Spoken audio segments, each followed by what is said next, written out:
星期日嘅下晝，天氣好好。麥兜行過商場，見到戲院門口貼住張大大嘅海報。月老，佢停低咗。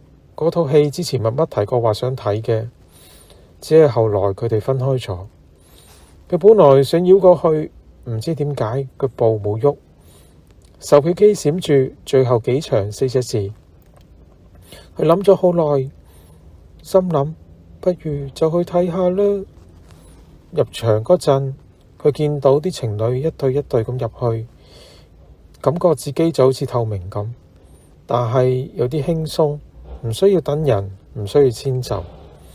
坐低咗之後，啲燈暗咗，熒光幕照到佢個樣，佢突然之間覺得同以前默默入戲院嘅時候，默默成日搶佢啲爆谷，仲話食你嗰啲特別香。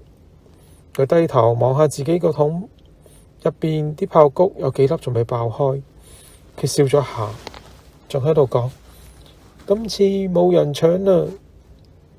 戲入邊講一對人分開咗之後，其中一個人每年都會返返去以前一齊睇日落嘅嗰個地方。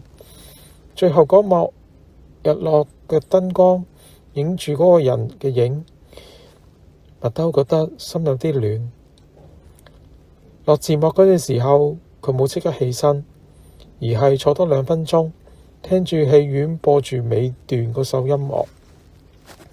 出到門口，陽光刺眼，佢深深呼吸咗一下，心入邊浮咗一句：原來一個人都可以睇戲。